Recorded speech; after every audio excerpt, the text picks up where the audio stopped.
Bom dia, lindeza, tudo bem? 12 de novembro de 2025, quarta-feira, 5 horas da manhã, hein? Olha só. Bom dia para você que está acordando agora, né? Sabe? Que já está ali se preparando para ir trabalhar. Muita gente começa cedo, né? Bom dia para você que já está na rua, esperando seu coletivo, que você seja protegida de todo e qualquer mal. Bom dia para você que está no coletivo, que todas as pessoas que estejam nesse coletivo também sejam protegidos. Para você que está voltando para casa depois de um dia de trabalho, uma noite de trabalho. E para você que não dormiu, né, cabeção? Então, vamos lá, vamos dormir, vamos relaxar, porque vale a pena relaxar e conseguir dormir.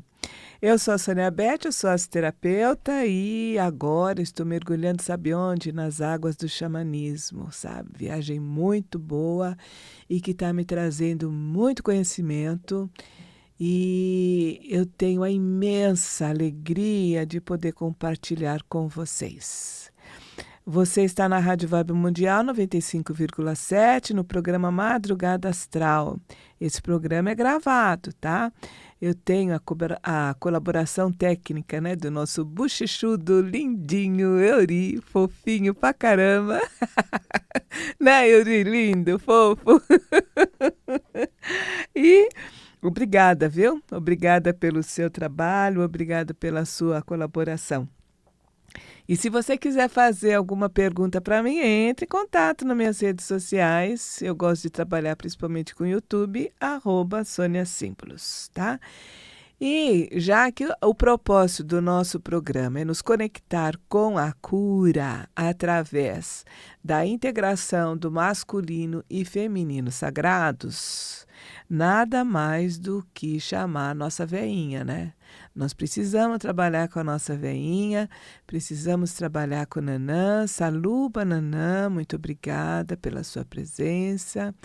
A Totô Baluaê, muito obrigada pela sua presença e que a gente consiga, nesse programa, unir os nossos esforços, unir as nossas forças para poder divulgar, para poder difundir energias de cura para todas as pessoas que estão vinculadas no nosso programa. Saluba, Naná, Totô Baluaê.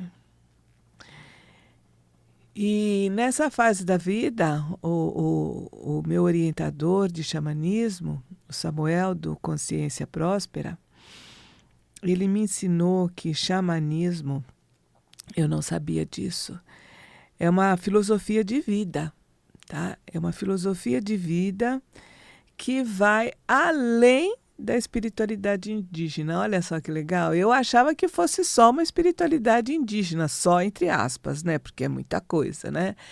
Eu pensava que tivesse vinculado só com a espiritualidade indígena e ele disse que não, né? Que esse processo, né, esse modo de viver, essa filosofia, esse processo, ele se inicia quando a pessoa começa a descobrir o mundo invisível, olha só, em épocas muito, mas muito antigas e em diferentes regiões do planeta. Ó, né? Eu fiquei assim muito animada em poder trilhar esse caminho. Então ele fala, é uma filosofia de vida e também uma filosofia universalista. Olha que legal, né? Porque quando a gente tem uma visão universalista, a gente vai perceber que nenhuma religião é melhor que a outra. A gente vai perceber que religião, na realidade, é o quê? É um produto humano, é um produto do homem. E que um acha que minha religião é melhor que a sua, tal, que não sei o que lá, tal. E a gente vai perceber que não tem nada disso. Por quê? Porque, no fundo, a gente vai perceber que o conhecimento e o ensinamento é o mesmo. É o mesmo. Simplesmente eles são apresentados com roupagens diferentes, dependendo da cultura, né, que aquela religião está sendo desenvolvida. Vai ser apresentado em roupagens diferentes, mas o ensinamento, quando você está realmente vinculada numa religião séria, você vai perceber que a raiz ela é a mesma. em várias religiões, né? Então, isso é muito importante. E eu fiquei pensando, eu falei assim, muito bom. Nesse período, eu tive a possibilidade de começar um estudo na astrologia sobre o curador ferido, que é o Quiron, que é um ponto que a gente pode encontrar no nosso mapa astrológico e que nos traz informações sobre questões de saúde, de cura, de dor e cura, né? E pesquisando essa questão de Quiron, o que seria o Quiron no meu próprio mapa, né? Porque eu vejo o mapa natal como se fosse um livro, vamos dizer assim, sagrado. Não se esgota, muito pelo contrário, né? Cada vez que você entra no mapa com foco diferenciado, você acaba descobrindo coisas diferenciadas. O meu primeiro mapa fizeram para mim, acho que uns 40 anos atrás. E ainda hoje eu estou descobrindo coisas diferentes no meu próprio mapa, né? Então, a minha proposta atual é estudar essa questão do Quiron, né? Começando por mim, começando no meu mapa. Como é que está essa questão de cura, como é que está essa questão de ferida e o que eu devo fazer para me direcionar para um caminho de cura realmente. E eu fiquei muito contente porque o que eu encontrei? Eu encontrei que esse arquétipo, esse comportamento universal, eu encontro no xamanismo, eu encontro na filosofia, na mitologia grega, eu encontro na mitologia iorubá africana e eu encontro na astrologia, tá? O mesmo tipo de comportamento, que é esse comportamento universal, encontrado nessa questão universalista. Eu achei assim demais, né? E daí a gente percebe o seguinte, quando você percebe, né, o xamanismo, o curador ferido no xamanismo, a gente vai voltar aonde? A gente vai voltar para o homem das pedras, da época das pedras. Por quê? Porque o curador ferido é passado para a gente, o Quiron é passado para a gente, como um ser que é metade homem ou mulher e metade cavalo. Esse é o Quiron, essa é a figura do Quiron, né? Que representa aquele ser que ele é composto de instinto e de razão ou espiritualidade. E que muitas vezes o que ocorre é pelo fato da gente negar os nossos instintos, né? Porque eu aprendi através de uma via religiosa que instinto é coisa do mal, que instinto é coisa do diabo, né? Que instinto é daquele que é inimigo de Deus. Então, o que acontece? A gente acaba, ao invés de olhar para os nossos instintos, de perceber como eles funcionam, de entrar numa questão de disciplina, né? A gente abafa. É coisa do mal, eu não quero nem ver. Então, a gente coloca lá no fundo do inconsciente. Mas ele está ali, ele está vivo, né? E um dia ele vai se manifestar, como é a lava de um vulcão, né? Ali você tem ali aquela montanha, de uma certa forma, mas dentro daquela montanha tem fogo. E esse fogo ele vai subindo até um dia que ele extrapola, né? E então, o que a gente percebe? O Quiron tem essa figura, metade homem ou mulher e metade cavalo. Eu tenho a lua em Sagitário. E qual é a imagem do Sagitário? É o Quiron, é o centauro, metade homem, metade homem ou mulher e metade cavalo. Então, quer dizer, eu sou uma centaura. Muito prazer. A minha lua está em Sagitário e é uma lua forte, é por isso que eu sou meio assim, ó, natural. Então, eu sou uma centaura, parabéns. Muito prazer. E esse estudo para mim está sendo muito legal, né? Então, daí quando a gente fala no xamanismo e a gente percebe, né, que o xamanismo é esse conhecimento conhecimento, né, que remonta a muito tempo atrás, o que a gente vai perceber? Que até os homens da caverna, os homens da Idade da Pedra, quando surgiram os primeiros seres, né? Aqueles primeiros seres que eram mais animais do que homens, né? Eram animais, mas estavam no corpo de homem, né? E que receberam da bondade divina milhões de anos para se desenvolver, né?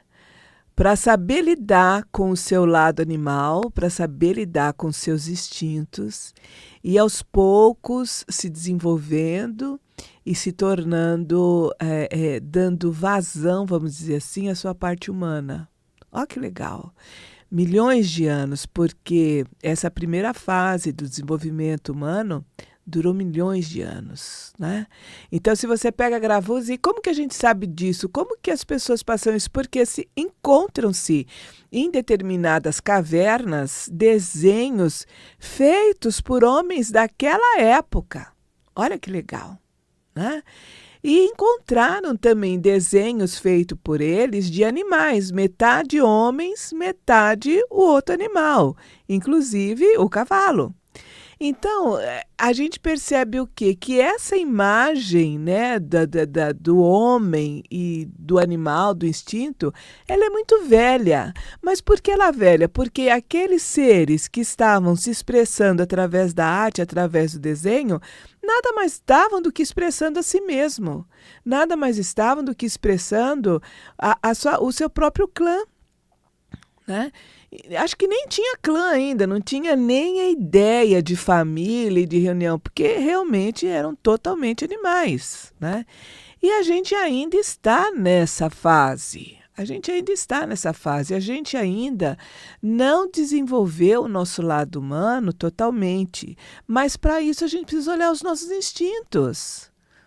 A gente precisa integrar instinto com razão, com espiritualidade, porque se temos dentro de nós, dentro do nosso inconsciente coletivo, toda essa história dos homens pré-históricos e quanto esses instintos foram necessários para que houvesse sobrevivência, não podemos achar que o instinto é uma coisa ruim. O que nós precisamos é aprender a lidar com eles. E aprender o momento adequado para que a gente possa expressá-los e poder lidar com esse poder que existe dentro da gente. Né? Esse poder de você integrar os seus instintos com a sua razão, com a sua espiritualidade. Mas, no decorrer do tempo, o que aconteceu?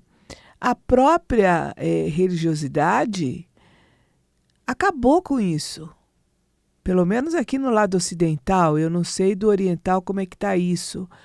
Mas no nosso lado ocidental, você não pode, de forma alguma, entrar em contato. Pelo menos isso foi passado para mim no meu desenvolvimento, com as questões do instinto. Não, deixa o instinto para lá, não vamos lidar com isso, entendeu? É perigoso, é perigoso. E a gente acaba, então, colocando lá no fundo da nossa alma uma força muito poderosa, né? Que um dia vai eclodir, que pode até mesmo eclodir com doenças. E é essa orientação e é esse conhecimento que eu estou recebendo quando eu estudo o Quiron, né? Que é essa figura, né? Que desde a época dos Homens da Pedra, e eu estou lembrando aqui nos Flintstones, só que os Flintstones já eram o Homem da Pedra mais, vamos dizer assim, mais polido, né? Então, se você pega figuras do Homem da Pedra, você vai ver mesmo, né? Seres com corpos humanos, mas ainda nus, né? Não conheciam nem o fogo. O fogo era conhecido através do quê? Através de um relâmpago, muitas vezes que caía e incendiava alguma coisa. Mas o homem ainda não tinha desenvolvido, não tinha o conhecimento desenvolvido que ele mesmo poderia produzir o fogo. Então era uma época em que caçava, pescava, né? Comia frutos, né? Que vinha da terra, mas não cozinhava, não conhecia o fogo, né? E precisaram então milhares de anos, né, para que esse ser fosse desenvolvendo, fosse saindo, né, daquela questão de morar só em cavernas, formando família, formando o seu clã, formando a sociedade. E tudo isso a gente vai se desenvolvendo, né? Tudo isso a gente vai aprendendo. Então é uma coisa muito legal. Agora, quando a gente também estuda, o que eu percebi? Que o curador ferido, ele não só ele se encontra na mitologia grega, através do Quiron, mas ele também se encontra na mitologia iorubá africana. E quem é? Qual a relação que se faz? Se faz a relação com Obaluaê. Né? Obaluaê, que nos acompanha. Falei, nossa, cada descoberta que eu fico assim de boca aberta, né? Que ele também, Obaluaê, dentro dessa mitologia, dentro desse conhecimento, é um curador ferido. Né? Na mitologia, Obaluaê é filho de Nanã, ó. E ambos, eles são divindades muito antigas, né? E já haviam se apresentado para a humanidade antes mesmo de ser descoberto o ferro. Por isso, nos seus rituais não se usa ferro. Eu estou repassando para vocês um resultado de uma pesquisa que eu fiz, tá bom? Porque houve uma época que o homem não utilizava ferro. Na época do Homem das Pedras, o que ele confeccionava? Ferramentas com pedra, com madeira e com ossos e chifres. Né? E no decorrer do tempo, então, foi descobrindo os metais e foi criando novas ferramentas de acordo com o metal. Então, olha, veja o quanto que a figura de Nanã e Obalaê é antiga. Né? E nesse conhecimento que eu pesquisei, o Obaluaê é a divindade da varíola e das doenças contagiosas. Né? Ele pode tanto evitar a doença como curá-la. Olha que importante, hein? Olha que importante. É importante quando a gente precisar, sabe, entrar em contato com o Nanã, acenda uma vela lilás, entre em contato com o Obaluaê, acende uma vela branca e preta e faça o contato, agradeça a cura, vai nessa que vale a pena. E sendo então o Obaluaê o orixá das doenças, da saúde e, consequentemente, da vida e da morte, ele pode se apresentar tanto de uma forma terrível, temível, né? Um pai severo, ou como ele pode se apresentar também como um pai bondoso e fraternal quando necessita. Em algumas lendas, o Obaluaê ele é apresentado com o rosto e o corpo coberto de palha, né? Para esconder as marcas da varíola. E em outras lendas, né? Outras histórias, ele também é representado dessa forma, mas ele já está curado. Ele é apresentado envolvido com palhas porque seria uma maneira de impedir de ser olhado de frente, por ser o próprio brilho do sol. Não é lindo isso, gente? Não é lindo isso? E tudo isso são arquétipos, são comportamentos universais ligados ao curador ferido. Quiron, né, que já está na mitologia grega, um pouquinho mais adiante, é esse centauro, né? É esse ser, metade homem, metade cavalo. E Quiron, o próprio Quirón, ele é considerado superior aos outros centauros, porque os outros centauros eram mais instintivos, né? Eles eram mais instintivos, beberrões, briguentos, contumazes, indisciplinados, delinquentes, né? E propensos à violência quando estavam sob o efeito da bebida, tá? E Quirón não. Quirón, ele já trazia um outro comportamento, vamos dizer assim. Ele era mais voltado aos estudos, mostrava inteligência, uma bondade e um conhecimento, uma habilidade com a cura, com a medicina. Mas por que aconteceu essa diferença, segundo essa lenda? O Quirón, ele é filho do deus Cronos e de uma ninfa chamada Filira, que é uma divindade do mar, tá? E quando Cronos conheceu a Filira, aconteceu o quê? Deu um chance entre eles, né? E eles resolveram, então, se aproximar. Cronos se transformou em um cavalo e a Filira se transformou numa égua.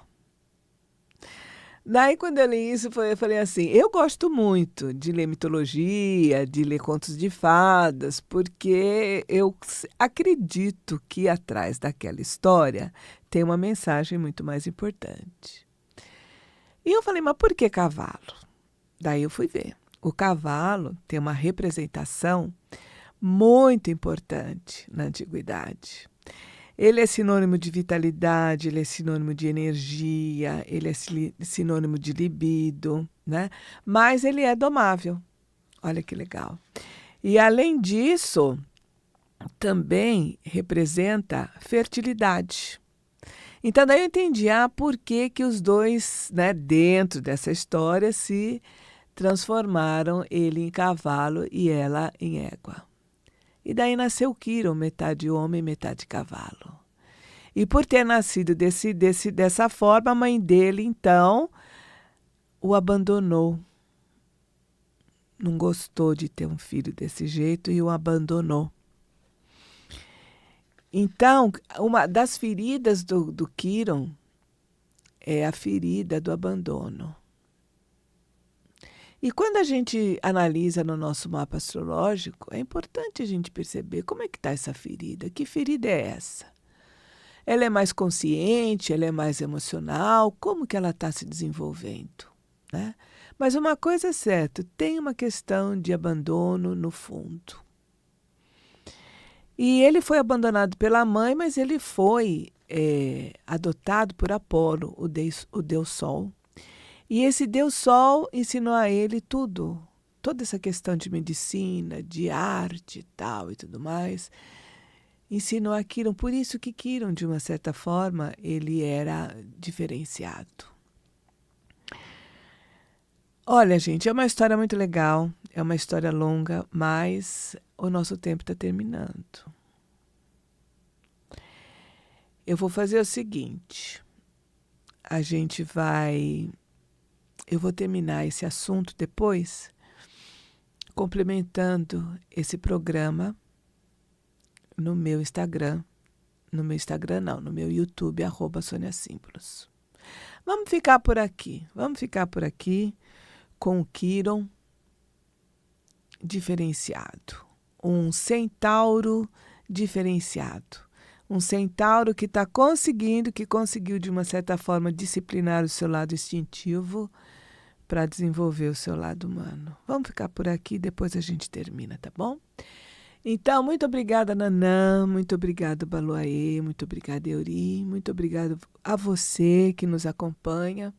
E até a próxima quarta-feira. Na próxima quarta-feira, a gente volta com um assunto muito legal, tá? Então, um abraço, muito obrigada e até mais.